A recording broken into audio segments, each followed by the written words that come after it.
Okay. So I'm sharing my screen, so it's a bit difficult for me to see the chat or if anyone has any questions or if anyone has any hand raised. But I'll go ahead and start the meeting right on time. I am recording our Zoom gathering this evening. So if there are any questions, we have three presenters today. We'll go over that in a little bit. But if there are any questions, we can wait for the presentations to end and we can raise our questions or pose any and engage with our fellow members who are on this call this evening. So thank you all for being here this evening. It's always a pleasure. I get to engage with you all. I can't believe I've been with PTPA for now, what?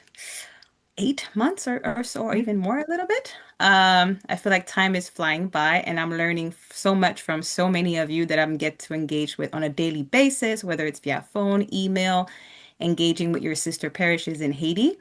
Just wanted to come on here and say thank you. Thank you for trusting me, for engaging with me, for communicating with me, and seeking my support and our support at PTPA.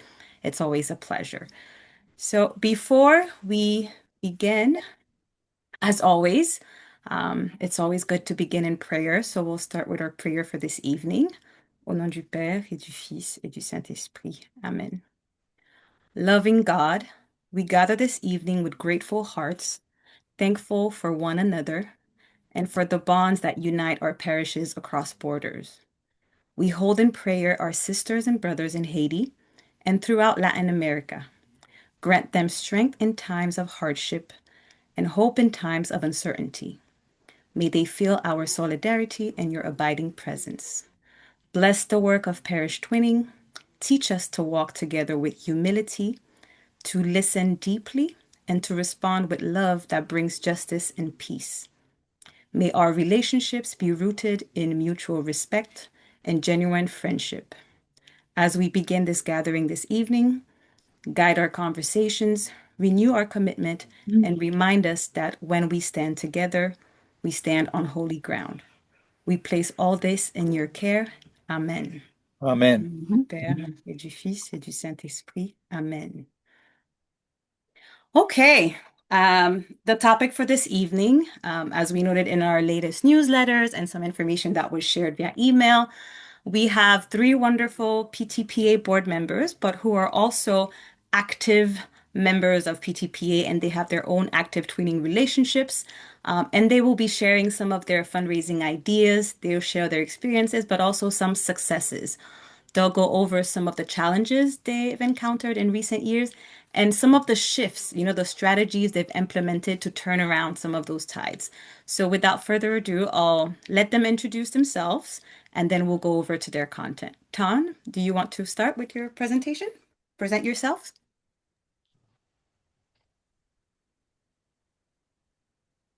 Yeah, my name is Tom Gettelfinger. I'm a member of St. John Paul II in Sellersburg, also a board member of PTPA. I've been involved with activities in Haiti for about 15 years, a couple of different twinnings over there. And we're still want to share some experience we had this year with our fundraiser. So, Thank you. And Jim, do you want to present yourself? Yeah, hi, my name is Jim Bakke. I'm in at St. Elizabeth Seton in Carmel, Indiana. We started traveling. My first trip to Haiti was in 1998, so gosh, I guess that's 28 years. Must have really made an impression on me because I'm still going at it. Yeah, I wanted to show you an ongoing fundraiser that we do every year during Lent. Thank you, Jim. And Mike?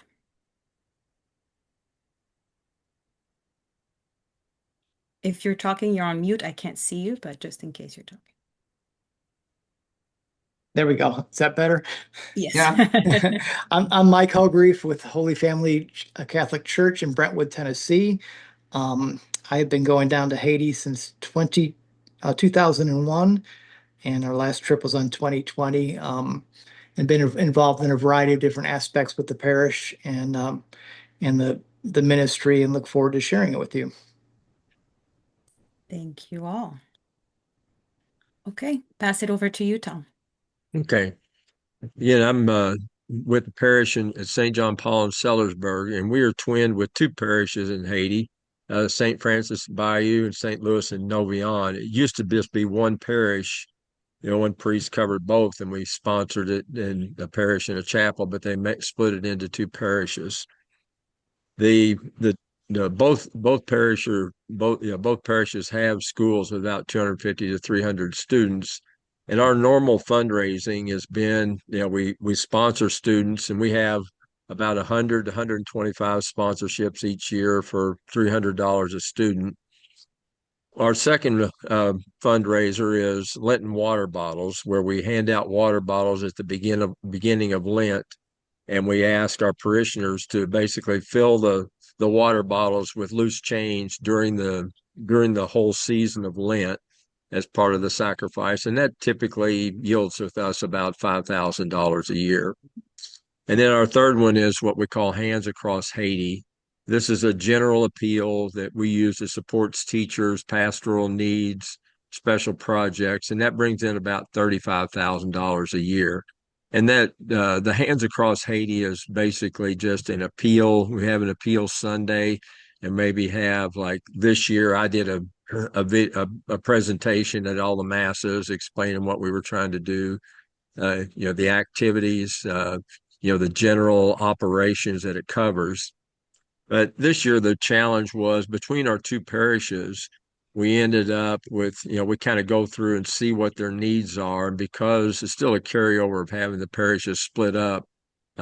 More construction projects. They had a vehicle that's worn out, and we ended up on their want and wish list, having projects of over $80,000, which originally we said, well, we'll just chip away with these at, $5,000 or $10,000 a year. And then we decided that this is big enough that let's just change our appeal message this year to more of a capital campaign approach, identifying some major needs and trying to do it more like we do like our local capital campaigns, and say, okay, this is something special. We need people to step up and see if you can give a little bit extra.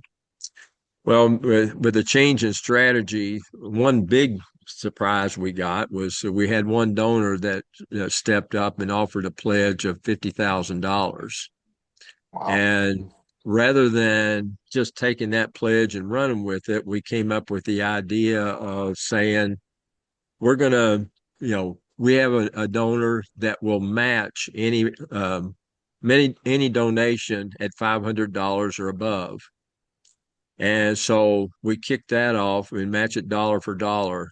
And the previous year, we received 17 donations of $500 or greater. This year, we received 44 donations of greater than $500. And instead of our normal 35,000, we ended up with an appeal of, this time of $114,000. So that was just something that we'd never tried before. We've done a lot of different special things, but we were fortunate enough to get a large, a large donation. But then rather than just taking that, had the strategy of saying, okay, if and it ended up, we had several larger donations, people that hadn't donated before. That we had one that was 15,000, another was 10, but we had a bunch of people that had given 200 or 250, and then they bumped it up to either 500 or 1,000. So it was just something unique that we tried that was a big success for us. And now we're able to, go through that priority list with our parishes and pick off some of these big things that would have normally taken us years to do. So. Thank you, Tom. Okay. Thing is not moving. Sorry, the screen has stopped. Let's go back to it. 1 second. Technical difficulties here. Ay.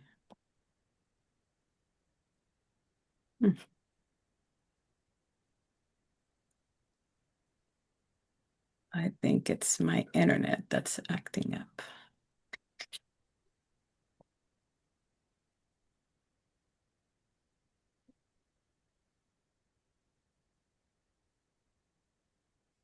Let's see if this is gonna work.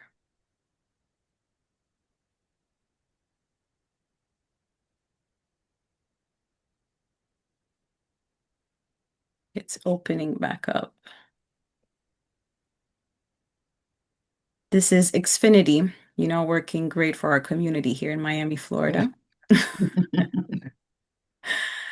They've been, I guess they're putting fiber optics in the community, and that has been a real challenge, I would say, in the recent weeks.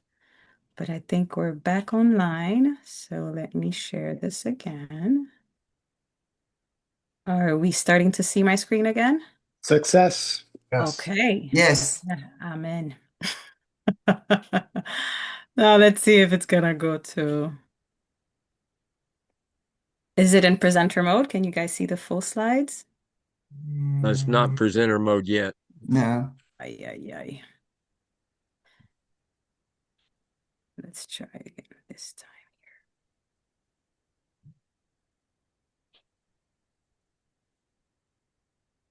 What about now? Yes. yes. Yes. Okay. Oh, All right, off to you, Jim. Okay. Yeah, the St. Elizabeth Seton and Carmel is a pretty big parish. We have 2,300 families. Um, and our parish has been tithing since it was started in 1984. So, in other words, 10% of all the offertory collections go to a certain charity or cause every week. Um, and the Haiti Apostolate gets some of those, a few of those. Um, we support, kind of like Tom, we started out with just one parish, St. Genevieve, and over time it's keeps multiplying. Now we have three parishes um, because they keep splitting things up. And as hard as we've tried to marry off one of the new parishes, it's a difficult time to do that right now. So we're supporting all three. Plus, our original pastor, Father Calix Hilaire, he started a hospital in Port-au-Prince. It's basically a free hospital, and he's built it up over time, and we continue to support that. And we have an arrangement where we get medical care from those doctors to come up into the mountains, and we also have a place to send pretty sick patients as well. Our parishes are just outside of Port-au-Prince, but way up in the mountains. This picture behind me, if you looked really hard, you could see the airport at Port-au-Prince, but it takes several hours to get up there.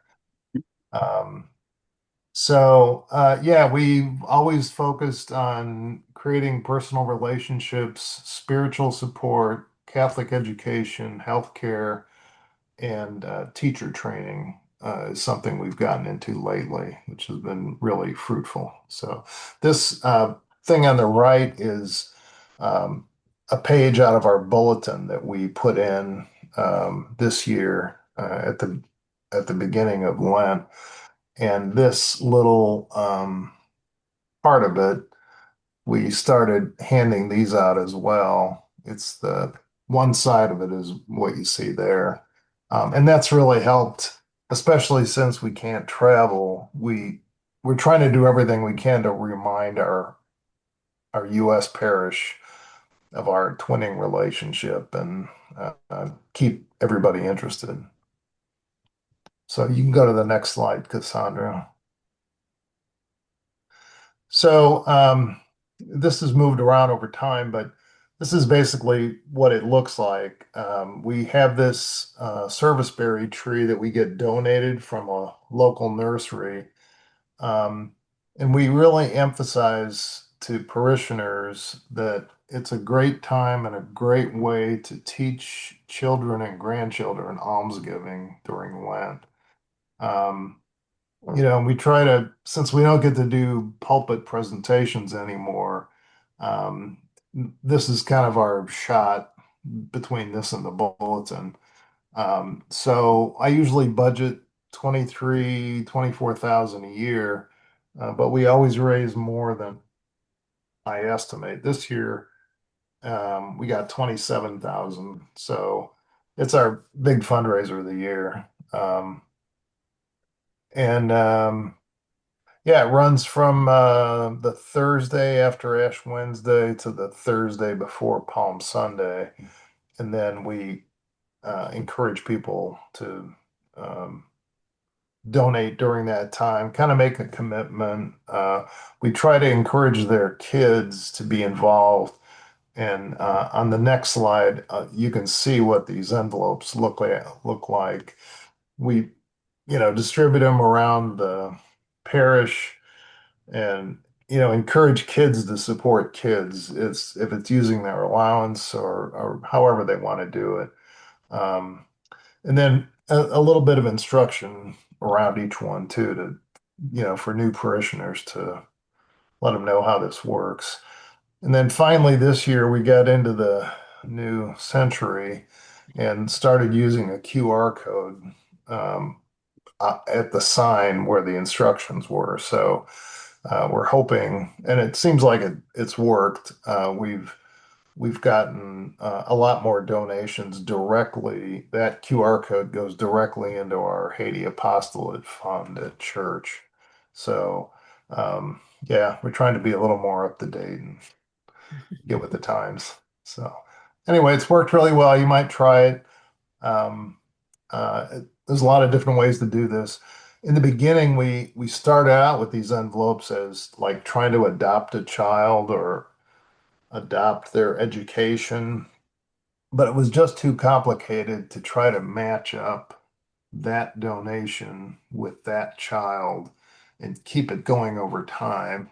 So, what we're going to start now is sponsoring a middle school student or two and try to follow them all the way through high school. So that's kind of our next big challenge. But anyway, that's it. Thank you. Ask me some questions if you need to later. Thank you, Jim. Mike, here you go. Okay. You can go ahead and go to the next slide, Cassandra. So Holy Family is in Brentwood, Tennessee, and we're twinned with St. Joseph Parish in Bound, which is up, for those of you who know the geography, south of Milo, in the Cape Haitian area. Uh, we've been twins since 1993, and the first trip was in 1998. Um, and that was predominantly staff, but it grew, greatly after that, and there's been annual trips since 2001. Holy Family is a large parish and it's growing parish, 3,500 families and over 10,000 parishioners. And the primary way of support has historically been through a monthly envelope that was in the parishioners' tithing package back in the days when we used to get envelopes. And that's a very key point that I'll talk about in a minute. It was a green envelope, it was predominant, it said Haiti Ministry on it. And that was really the predominant form of funding for parish needs, two schools, a clinic, a women's training center, blood pressure program, and charity. And that allowed us to fund those programs, as well as we always kept about a year's worth of reserves as a just in case there was ever a hiccup that we would have funding. And we have taken annual mission trips since 1998 till 2020. Our last trip was in February 2020. I think we were the second to last PTPA parish to visit Haiti right before COVID, as well as riots breaking out because of the lack of gas, and we had to divert our departure from Haiti. Go to the next slide. So our challenges had been that since all the mission trips stopped after 2020, I will say that this will probably ring true for a lot of you. The visibility of the Haiti ministry really diminished because the visibility was great when we had mission trips. People would come back and visit with their, be excited, visit with their faith sharing groups, the men's club, the women's club, etc. And that created a continued excitement about the Haiti ministry.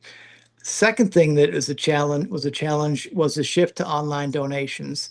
And people have always looked at me like I'm crazy when I'm bringing that up, but we could actually see how the donations went down when things went online because people weren't seeing the envelopes and they could obviously donate to Haiti online, but it wasn't a really conscious thing. So our donations started to decrease.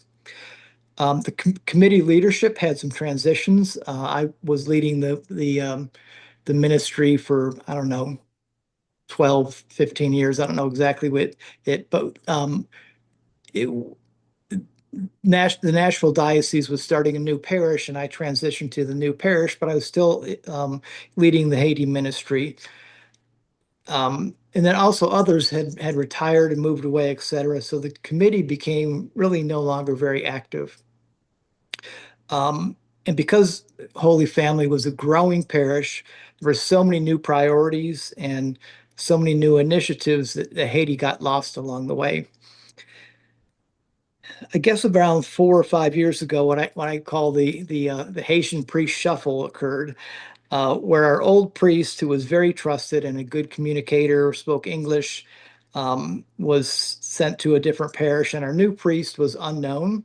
He did not speak English, and our Haiti representative, Domo, who I'm sure most of you know, didn't know this priest, so he is an unknown commodity. All those challenges kind of led to a funding crisis where our reserves were depleted, and we were kind of living month to month in terms of funding our initiatives. New parishioners really didn't have any clue about what we were doing in Haiti, and around the same time, there was a new group that was formed to provide family missions in Honduras, and that hurt our funding also. Go to the next slide. So the action that was taken to kind of bring Haiti back in the forefront started with the PTPA Parish visits that you all, I'm sure, are aware of, and that built trust in the new priest. Um, you know, Father Joe said, as long as Domo gives him a good housekeeping seal of approval, I'm all in. So we got the report back, and it verified that the priest was doing a great job down there. It also identified that our teacher salaries were very low compared to other parishes in the area. So the Holy Family staff and committee members really rallied around and strategized on how can we bring the Haiti ministry back up in support and support our sister parish. And they came up with basically a Haiti week that was announced in the week before the parish priest came up. And they had a social media campaign, a communication campaign that was highlighting all the programs and highlighting what we're doing for our sister parish. The Haitian priest visited the next week, and he spoke at all masses with again Domo was supporting it in terms of translation. When the priest was there, he spoke at all masses very briefly. I met with staff, toured some of the small groups. As you all know, that it's not easy to get people up to the U.S. from Haiti, so it was kind of a journey, but it was a great one. Father Joe prioritized the mission, and he's very committed to the sister parish, but he's being pulled in so many directions that we really needed to highlight to him that we really needed his help. His homily focused on Haiti almost solely, and our sister parish of St. Joseph. The new committee leader spoke about all of our programs, and all of this renewed awareness of the impact of the lives of for our sister and brothers in our sister parish. You can go to the next one. This is actually just one of the pew cards that were made. So they were laid out in all the pews. It highlights who our sister parish is, what we're doing down there, and as importantly, what it costs to provide all the various programs. Go to the next one. So the result was really immediate and impactful. Um, Immediate funds were raised to install a new solar system to illuminate the church. The batteries had gone bad, and basically the church was no longer had electricity, so the music couldn't be played. There was no electricity in the clinic after dark, as well as the rectory. Also, funds were raised to fix or replace the parish vehicle. They they had been in an accident about 9 months earlier. Having seen the pictures, I'm surprised that they're alive because they got bulldozed by a truck. But funds were raised to fix the vehicle or perhaps replace it. Recurring donations increased to fully fund the budget going forward. I think we were down to around $4,000 a month, and it's now over 8,500, nearing $9,000. And that allowed the committee to increase the teacher salaries by $30 per month immediately. Also, financial reserves were being rebuilt. And so all of this, the immediate donations was over $80,000 within a week. Just an incredible response. And as importantly, the committee was revitalized. There's new members mixing with old members, new ideas and new energy. So, the ministry kind of went from a crisis situation to a point where we're now flourishing and supporting our friends in Bound in ways that actually are probably the greatest that I've seen since I've been involved for 20 plus years. And just go to the next couple slides, just a couple of them. We do have a food program, and it's maybe not relevant to this, but I just love this picture, so I included it. Next slide. And this is a thank you from the clergy after the solar was installed, and a nice gesture. And now there's lithium battery solar that is connected through Starlink, which I'm sure a lot of you have also. I think that's it. Oh, one more, just a picture of the church with lights, most of it sunlight, but there are some lights illuminated also. All right.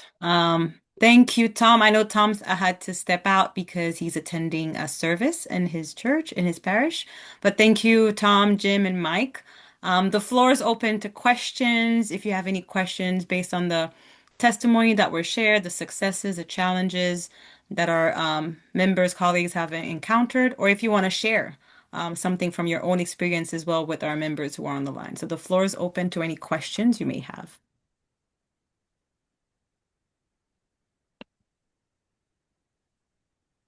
I know there was a question in the chat, but I think maybe this one, Marie Fouché, who was asking if we were is this a question for PTPA or to the presenter who are receiving funding or donations? Are they a registered 501(c)(3) or because this for PTPA we are, No, no, but that's for I'm assuming this presenters. is for the members.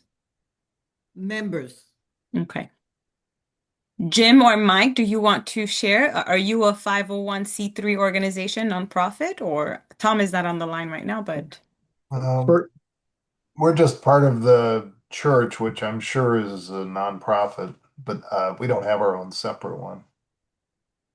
and that's similar for us also. All donations are processed through the church, and the church obviously is a 501(c)(3).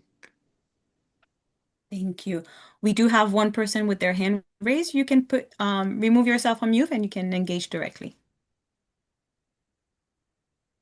Hi, this is Rosanna Vogt. I'm from Jesus the Good Shepherd in Maryland. And I just wanted to add that we have a covenant where we're not actually allowed to raise money in the ways that you guys talked about. People just have to be able to give from their hearts. We're considered a covenant community. But the way we've made ourselves known in the community is when we have community dinners and a breakfast, and we sell coffee at those dinners. And so we have raised pretty regularly $20,000 every year with people putting it on their envelope that a certain portion of their contribution was to go to Haiti. The coffee helps the Haiti farmers because it's from Haiti, and then we also have the fact that it raises awareness to the community.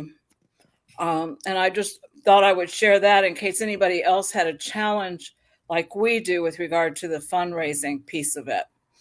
And I do want to share a piece of very good news. Our community, our parish, our twin in Haiti has a young man who is taking priestly orders. And the bishop is going to be, is the word confirming him? What is the word for that? When he takes the orders, they're going to do it at that church. It is so cool. That is very Ordination. Ordination, right. There you Right. go. Thank you. Yeah, that is so cool. And they asked us for the money to build a pavilion there before the ordination because they felt like they didn't have enough room. And we were able to send them, I think it was either $13,000 or $23,000. We do cover their teacher salaries every year and some other things that come up. We advertise. Oh, that's the other thing. We do advertise, not advertise, but we tell stories through the church bulletin. And we have our own QR code as well. People give directly through the church, either with a QR code or with checks or cash to us. Thank you for sharing. This is great. Yeah, not every parish, or parish allows for fundraising within. So it's good to know other avenues or opportunities we can use to fundraise on behalf of our sister parishes, whether it's in Haiti or other countries within Latin America. Thank you so much for sharing. Cassandra, this is Kurt Hausman from St. Joe in Rochester. I just Yes. thought I'd share a quick fundraiser that we've done now for over 10 years. It's a raffle, and we call it Haiti Helpful Dollars. We sell 100 tickets. They're $100 each. So we raise $10,000, and then through a very giant 50-50 drawing, we basically give 5,000 of that back to the ticket holders. We draw 8 winners every single month, and those winners can still win again the following month. So there's 4 $50 winners and 4 $25 winners. And then 2 months of the year, we have a $500 winner as well. And many of the people that win actually just donate that money right back. But that gives us at least a $5,000 shot at the end of the year that we can then send to our priest in Mary in Need that he can kind of use for other things he might need. Then, like other parishes, we also have the envelopes that people donate on a weekly basis. Some with envelopes, some with online giving. We do a pie auction every year, which is kind of a unique, fun event where the Knights of Columbus serve a breakfast, and then ladies of the church bake various pastries, and those get auctioned off. And we just did a baked potato dinner, which we'd never done before, but we pre-sold tickets, and we had all the information, all the items that were used were donated, and so that actually gained us around $1,500. So it's for a very small parish, about 200 families. Oh, wow. So we're able to generate somewhere around 30 to 35,000 a year.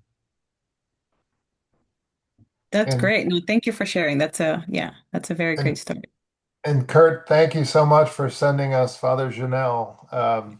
Kurt's parish and my parish traded priests in Haiti a year or two ago. So he's got Father Johnson. We have Father Janelle now. So yeah, and your Haitian priest that you have, Father Anthony, is actually good friends with our priest, Father Johnson. So it's been an interesting connection. Yeah, we're very blessed to have him right at home here. It's today's his 14th year since he was ordained. Yeah, we recently had a friend of ours who I knew since he was probably 12 years old was just ordained. He wanted me to be there so bad, but there was no way I could get to Haiti to go to his ordination. Just last month. but we've supported him and got him through. That's great to hear. Anyone else would like to share some of the things that you do within your parish to raise funds? All of these stories are great to share. So I think, if for future opportunities as well, when we do those gatherings, if you want to share some of those strategies that you use within your parish to raise funds, because I know this can be a challenging point for a lot of our parishes nowadays because of the difficulties at home or challenges at home, and how do we raise funds when we cannot travel to Haiti? So if you want to share some of those stories with us, or we can highlight some of your successes in our newsletters as well, feel free to reach out. We have Karen and myself will be more than happy to include some of your content, some of your successes in our programming, in our newsletters. Yes, Mr. Clark, go ahead. If you're talking, you're on mute. There we go. I have shaky fingers, so when I try to get that cursor on the unmute, it's about the third try that works. My parish is St. Catherine Drexel in Frederick, Maryland, and our partner parish, who we've been affiliated with since 2014, is St. Hubert Parish in Ennery, Haiti, in the Ghanaïve diocese. We have basically 3 times a year we do outreach to our parish. For general purposes, we have a collection in late April and late October. But prior to that collection, we do an insert to the bulletin that is updated each time. And we're a growing parish like some of the others that have been talked about. So we try to restate the basics, assuming that there are many new parishioners who are not familiar with our Haiti partner parish. We have a table in the narthex, which we staff at least 2 weekends prior to the special collections in April and October. And we have speakers before the masses one of those weekends during those months. The third outreach, we bounced around a little bit, but last year was over Labor Day. Our partner parish in Ennery does not have a school, but for about 5, 6 years now, we've been doing 2 things to support schools. One is to donate about 10,000 a year to a elementary school in St. Mark, Haiti, Camp Mary St. Mark, Institution Jerome Bellinton. And that the founder of that school, a Haitian native, is on our committee here in Frederick, Maryland. The other thing we do in connection with the pastor in Haiti for about 5 years now, we've been providing assistance for secondary school students' tuition. And that started out where it was about 20 students a year. Last year it was 32. This year it's 29 students we're assisting. And the outreach we did last August produced about $27,000 for student aid to Haiti. And that just kind of blew me away, frankly. One of the things that typically happens after somebody speaks before Mass is at the end, the congregation applauds.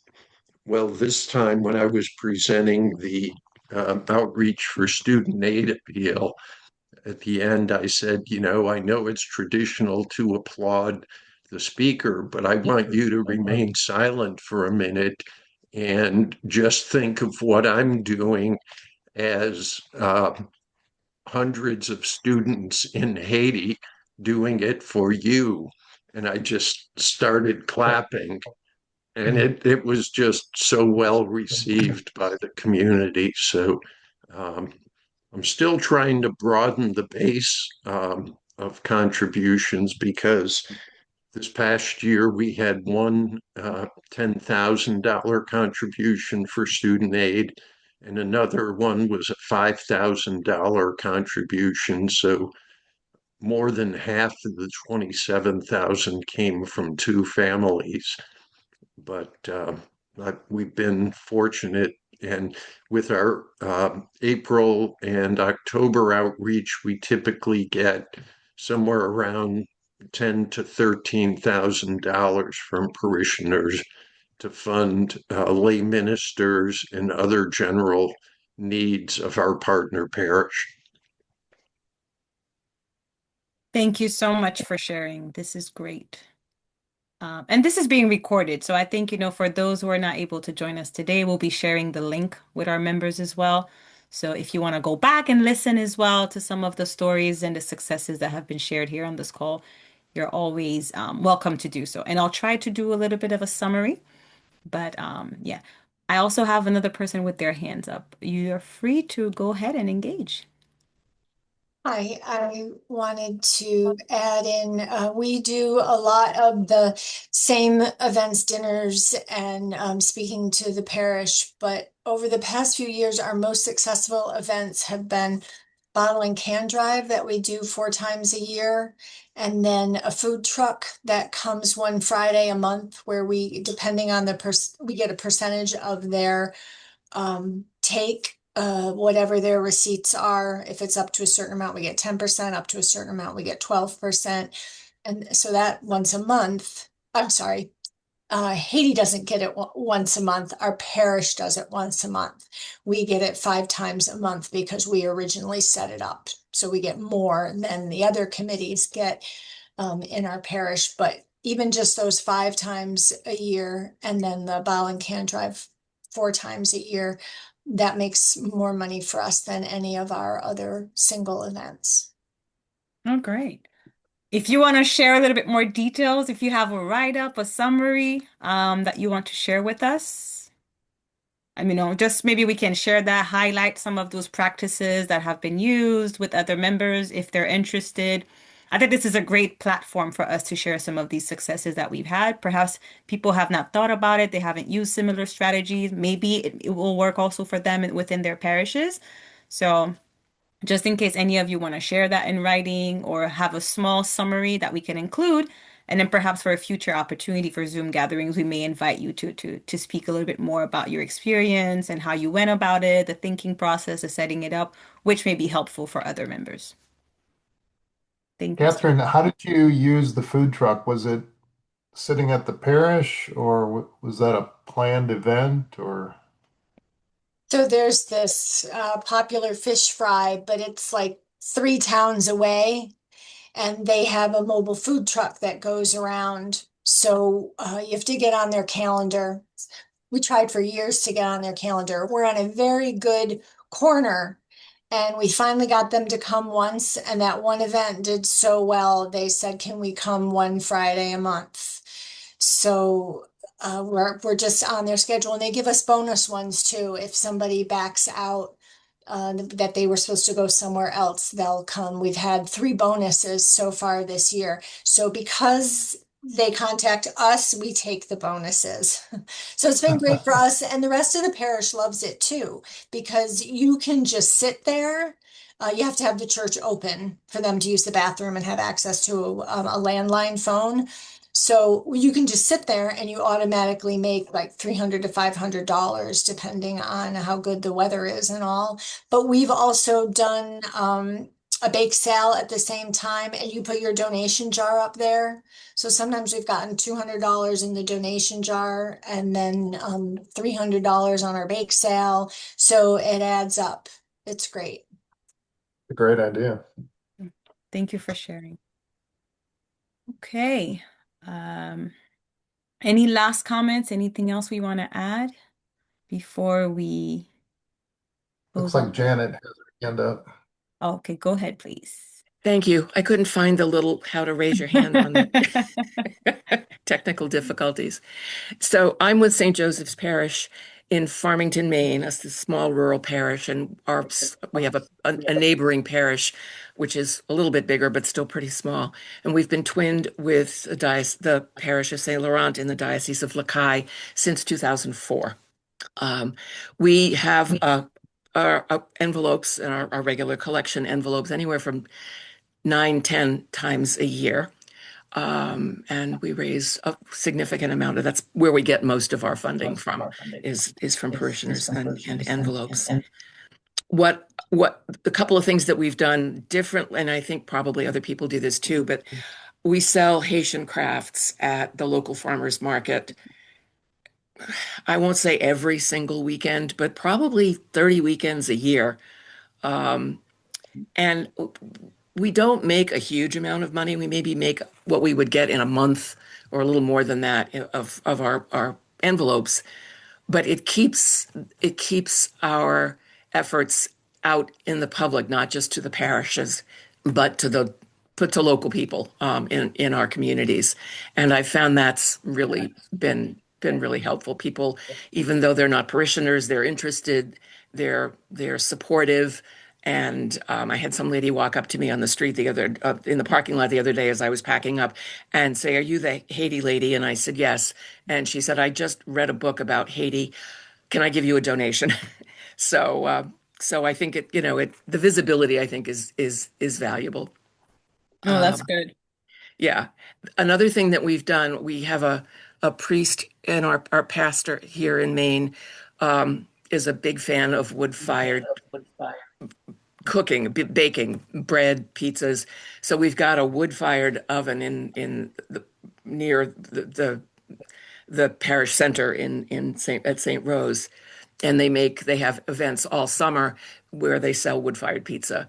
And last year we decided that we were going to be part of that, and we sponsored a pizza for a purpose thing, and we invited people. We had it after the Saturday afternoon mass, but we advertised it throughout the community. And his pizza is pretty famous because it's good. And so we got a really good turnout there. And again, we sold crafts there. I love selling crafts because it not only brings in a little money for us, but it's providing employment for Haitian artists, which I also think is very important. There So was a Janet, question in the chat, where are the crafts purchased? Sorry, Jim. that's what I was Well, gonna say. I spent a lot of time. I've been to Haiti a lot of times. I used to spend a fair amount of time at Matthew 25 House in Delma. So over the years, I got to know some of the organizations that actually exist to keep kids out of orphanages and keep them with their families. So once I wasn't able to go as frequently, most of these organizations will let you set up a wholesale account, and I'd be happy to. I can send you or Karen the names of the ones that I do business with, and so they ship them here. I pay a wholesale price. I pay the shipping. That's my contribution, and then I mark everything up, and the proceeds go to our sister parish. So, yeah, I'll be happy to share the names of those. Yeah, that would be great. Thank you. Yeah. And I'm also happy to say that I finally got back to Haiti Yes, at the end of February and I early heard. March for like 6 glorious days. So Yes, I heard. Yeah, you were on my list for the visits until you told me, yes, I went. yes. I think maybe it would have been wise if I'd stayed on your list for the visit. But No, anyway. but this is great. No, and yeah, actually, we're the visit's completed, as you know, and we're working on the reports right now. Awesome. I can't wait to hear And that. Domo shared quite a bit in terms of the realities. There are groups, with the IBC flights, but it is not as safe as people want to believe in terms of the situation changes from one minute to the next. Yeah. He spoke about, the roadblocks, even traveling from Lekai to go to Jacmel. It was a challenging 10, 11 days going from parish to parish, but we were able to do it. We're forever grateful for that, for God for allowing us to do that. But it can be challenging. Let's just put it like that. All right. Okay, we have a few more minutes. We only have a closing prayer. But I don't know if there's any last minute contributions or questions. We do have quite a bit of our members who have shared. I do have Tom McDonald here on the call, and he shared, I think you were sharing, Janet, how recently someone said, "Are you the Haiti lady?" You know, sometimes just talking about Haiti, the work that we do, random connections. I think Tom was sharing with me recently, he met someone at the gas station, was it, Tom? And he was like, "Oh, you're the Haiti guy." And this person made a contribution. You never know who you're impacting with your stories, how you're engaging, your work, your connection to Haiti. But I thought that was when you said that, that reminded me of the story that Tom shared. Yeah, that's very true, Cassandra. I will add one other fundraising idea. We do something called the Magi gift after Christmas. The Magi brought the gifts. Um, and we started this around 2015, 2016, when our parish needed, when our rectory and church didn't have electricity, reliable electricity, they needed a generator. So our pastor at the time, I'd taken him to Haiti in 2015, and he became enamored with it and said they need electricity. So we started something called the Magi gift. So every year, a week or two before the Magi, which is usually the first week in January, obviously, January 6th this past year, we put out envelopes that says Magi gift. And we asked the parish, our twin parish, what is a priority that you have? And the first one was the generator, the new generator. And that year we raised $20,000 for a new generator. And we were the Magi. This was the Magi gift. So every Christmas time we promote the Magi gift, and it's kind of become an annual thing. Some years we get $4,000 or $5,000. Some year we get 10 or 12,000. But we try to prioritize the project and then tell our parish what it's going to be about. And so your Magi gift will go towards a generator. Your Magi gift will go towards repairing the damage to the church or building new toilets at the church. So anyhow, that's something to think about on a Christmas time, a Magi gift. Thank you so much for sharing, Tom. Thank you. All right. Well, this has been a great exchange. Please do share with your friends, colleagues who have not been able to join us this evening. We'll have the recording available for those who were not available. I'll try to do a little bit of a summary using AI.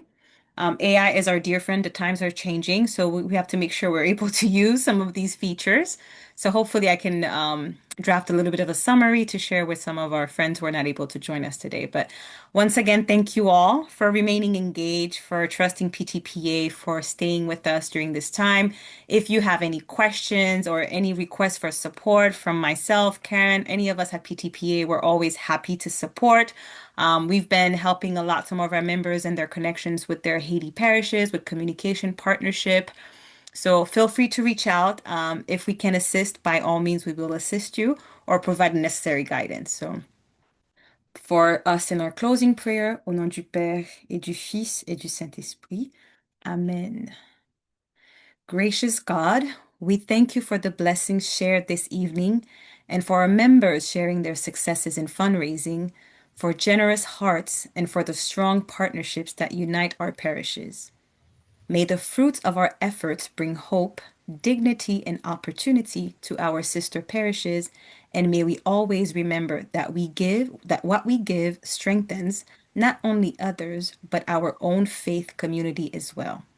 Bless us as we go forth, renewed in purpose and committed to walking together in solidarity. Amen. Amen. Merci en pile tout le monde. Passez bonne soirée. Thank you all. Have a blessed evening and remain in touch. Thank you, Cassandra. Bye. Thank you all. Thanks, everyone. Good night.